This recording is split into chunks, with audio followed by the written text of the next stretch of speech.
Thank you so much, Jeremy, for being here. I am excited, really, really excited to be speaking with you. We waited for this for a while and it's finally happening. Do you want to take about 30 seconds to tell the audience a little bit about yourself and exactly what you do today?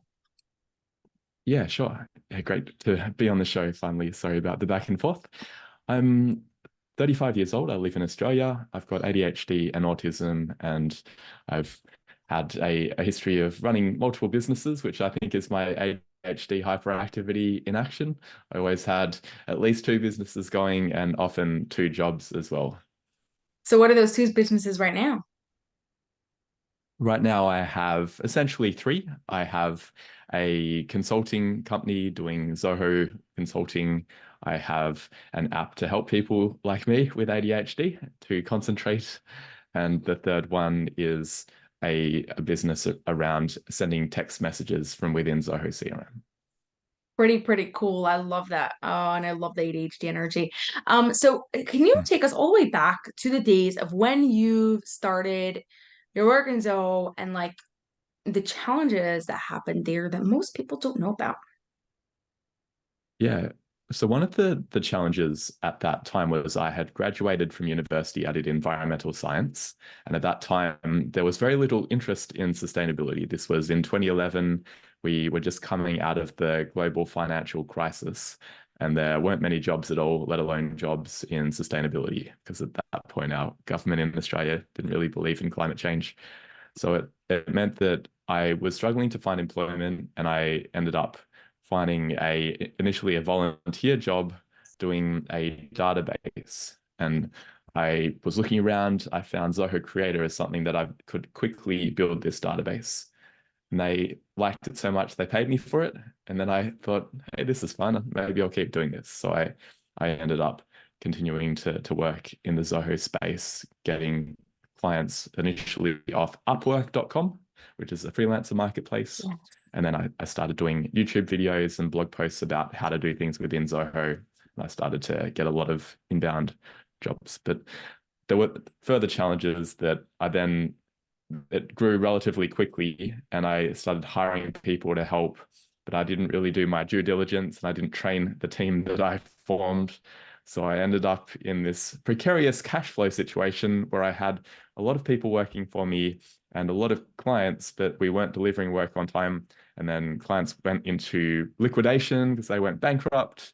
I had this terrible Wow. cash flow crunch, funding it with credit cards, and it reached a point where I maxed out my credit cards and I had to essentially slow things down massively and let go of most of the team and go back to then having a job, which is a little bit not quite humiliating, but very depressing in a way that I had these grand plans and it had to come back to a smaller version of itself.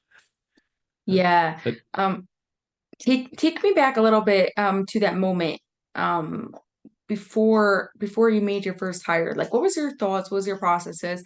I want people who are watching this to see if maybe they can identify what you were thinking and feeling with at that time and maybe they can learn from your mistake. what I was feeling was I'm on top of the world. When I get into hyperfocus, I just smash out these client projects. And that was true when I had a certain number of them. Because even as I took on the team, initially they weren't really able to do the work. So I was having to intervene. And that was okay because I'd get into hyperfocus and I'd smash out the work really quickly. But there was a point where after there were 15 projects going at the same time, and I didn't actually know how to do some of the work. I was outsourcing to people who were meant to be experts.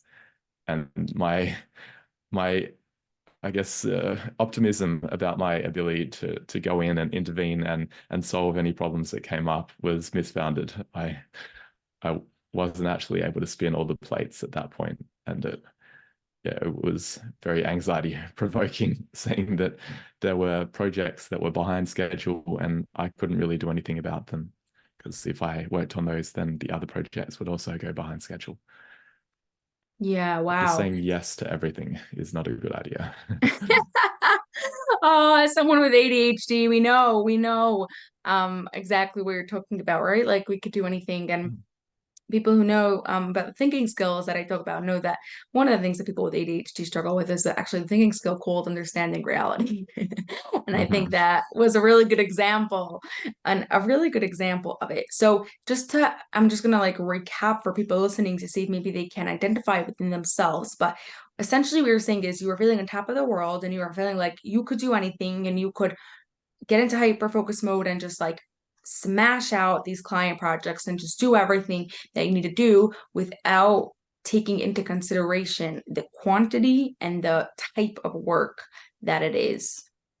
You also mentioned something about training people. I want to go into a little bit how you were able to train people eventually. Hmm. I haven't ever really figured that out, to be honest.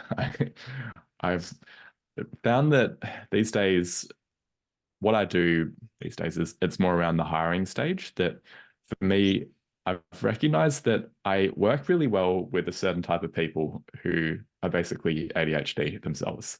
I seem to be able to communicate really well with them, and it works fine. And then other people, there just seems to be a communication barrier, and the way I describe the work isn't the way that they internally understand the work, and we end up having misunderstandings, and the work doesn't go the way that I intend. Whereas with certain people, it just feels magical that I describe work in a vague way, and they ask questions, and they sort of read my mind and figure out what's missing, and it works perfectly.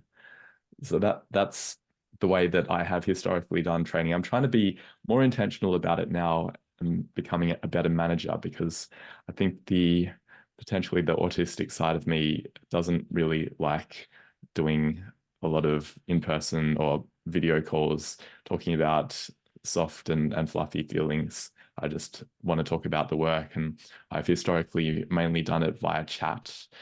And I've recognized now that it's actually not the best way to do it. I mean, I've known that for a long time, but I found it to be a real struggle, that I have found calls in general to be uncomfortable and painful for me.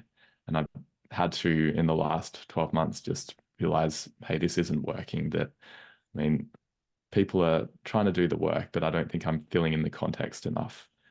So now I'm doing one-on-ones with my team, and I'm doing refinement meetings where we go over the tasks, and I try and make sure that they do understand it, and things are going better as a result. Oh, the growth mindset. I absolutely love it. I absolutely love it. I always like to say, like, just because you where you are today doesn't mean you have to stay like that forever, right? So like if you just think about a year, think back to a year ago of like how your goals were then, it's like, okay, then you didn't want to do them. And like today you're not just doing it with your team members, you're doing it with me. And then like how much better they'll be in a year and in 5 years, etc. I love that. Hmm. Talk to us a little bit about Focus Beer. What made you get into it? What made you decide to build it? And like, how does it work? I built it for myself. The idea of the app is that it helps with focus during the day and also with routines. Because I recognized that I basically was self-medicating my ADHD with exercise and meditation for quite a long time, from when I was about 25 to today. I was always into running, and I noticed that there was a huge improvement in my ability to cope on days that I ran versus days that I didn't.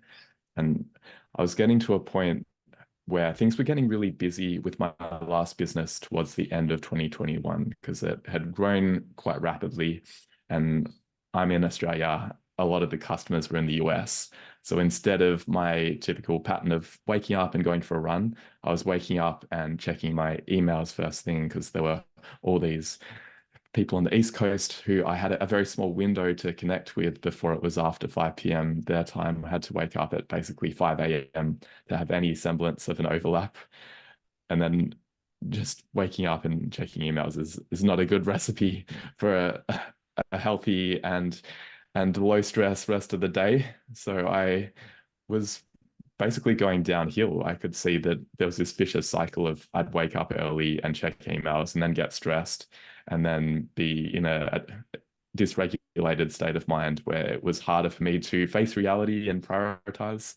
So I would end up working later and later to try and catch up, because I hadn't been productive during the day. and then I wouldn't sleep enough, and it sort of compounds upon itself. And I recognized that I needed to break the cycle, but I felt unable to do so, that I just wake up with so much anxiety, and I couldn't stop myself from going to my computer first thing. And for other people, it might be their phone, checking Instagram first thing. But basically, the idea is that with Focus Bear, there's friction between me and my computer, or me and my phone. And I can't go and check my emails until I have gone for my run or gone for my bike ride and done some meditation first. And So that it makes doesn't it, allow you, just like, let me understand this. It doesn't allow you to like check emails unless you've like told it, like you checked off a box or something like that. I've ran, I've done meditation, things like that. yeah. And it's not just a box either. It has a habit real-time guide. So when I wake up, I'll press a button and it shows my morning routine. And then I start the running habit, and it has a countdown timer for 25 minutes. And then I go do my run and I come back, and then it asks me to do meditation, and it plays a YouTube video with some meditation music for 18 minutes. That's my current meditation habit. And then after that, it unlocks my emails. Wow, I love how seamless it is. It's like literally like timer for exactly what you need for the amount of time you need. There's like no excuses like, I don't have patience going out, or I don't have patience finding the meditation video. It's like literally right there, and like you are just going to do it. Essentially, what I'm hearing it does is it makes the things that we want to add into our lives easy versus the things that we want to remove out of our lives a little bit more challenging, or like have a bit more friction in front of it. Yeah, precisely. Very much inspired by Atomic Habits and Tiny Habits, where Yeah. they talk about, I was like, I'm yeah. hearing it in what you're saying. I'm curious Mm. though, on that point. I've been thinking about this a lot recently. What is your perspective on those books, specifically Atomic Habits and Tiny Habits, in relation to people with ADHD in general? Do you think those tips help people, or their perspectives help people with ADHD? Do you think it helps like everyone? And also, like, how do you see that? I think they are helpful, but there is a danger of cruel optimism, which is this term describing a situation where someone might say, oh, it's easy to treat your ADHD. You just need to plan your day and then you'll be on time. And it's easy to concentrate. You just need to try harder. And that is sort of true, but it may often come from a neurotypical lens. And there's, I guess, people who would say that may be true, but you also need to scaffold your executive functioning before you can do those things. And I think that's why medication can be important in terms of actually giving you the ability to crawl out of the mire and the fog, and to be able to then create habits, because it can be really hard. I know for me it has there have been days where, especially in that period in the leading up to the sale of my business, where I was so all over the place that it would have been impossible for me to do things that help me now. So that would be my perspective, that they help, but they're not enough on their own. Yeah, that makes a lot of sense. That makes a lot of sense. Thank you for sharing that. When you've started Focus Beer, you've already been in business for some time and had a little bit more experience than you did right out of uni. I'm curious about two things. A, how did your ADHD help you in building that business? And B, how did your ADHD get in the way a little bit while building that business? The way it helps is even having the idea for it, and the ideas for many of the features, they often come to me in sort of those light bulb moments that happen quite frequently. And for me, that feels like my superpower, that I've constantly got notepads around me, because I'll be writing ideas down that come to me at all times. And I think that part of my inner dialogue is very powerful, that a lot of the ideas are actually helpful if I can channel them in the right way. And for me, the way I channel them is just writing them down, and then I've got a process at the end of the day of sorting and filtering them. But also the way that it was harmful is that impulsiveness of, I've got the idea, let's do it immediately, rather than going through more of a process of, okay, do other people want this feature, or is it just me? Am I is there a danger that I'm building things that will cost a lot of money in development effort and no one will use them? And I've struggled with the lean startup approach of you have to focus on customer validation first before product development, because I come from a software development background. I know how to build things. And so there's a real temptation to go in and just start building, especially when I have an idea and it feels so urgent that we have to do it immediately. I love that. Do you ever like wish you could just build something for yourself, even if clients won't want that? Yeah, well, the app basically was for myself for a long time, and then I was telling people about it, and they were saying, "Yeah, this sounds good. I'd like to use it too." But I need it Oh, on Windows, and I'm a Mac guy, so I have no need for a Windows app. But we've built it on Windows and on iPhone, even though those platforms aren't good for me. But yeah, it's a challenge just in balancing the impulsivity and the creativity. yeah, I think that sums up the neurospicy very well. Um, Before I get to my final question, where can people connect with you and learn more about you? LinkedIn is the best way to connect with me personally. Happy to talk. And in terms of Focus Bear, it's at focusbear.io. Amazing. All the links to that will be in the show notes. Now, one last question before we go. What is something controversial that you believe in? Something controversial I believe in.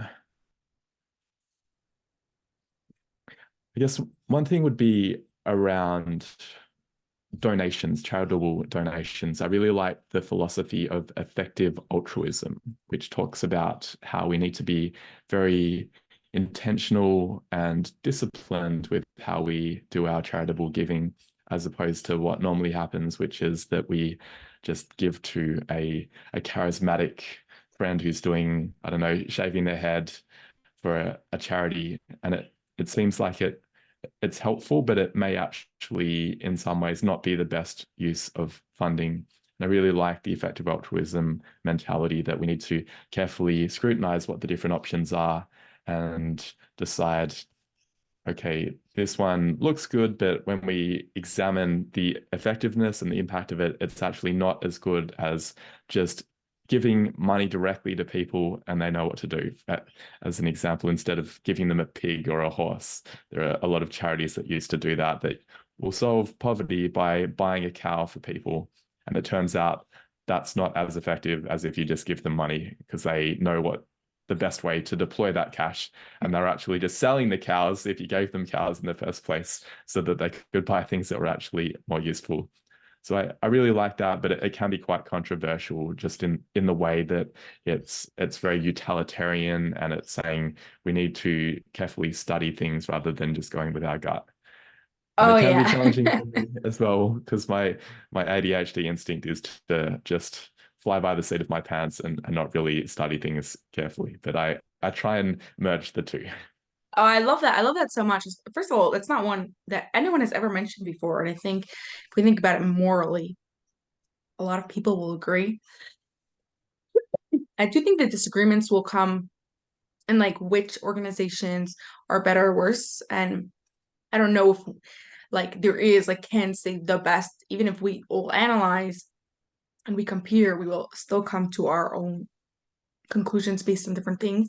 But most definitely, you want to be able to do that. Thank you so much, Jeremy, for being here. It was amazing talking to you today. Yeah, likewise. Thanks for having me on.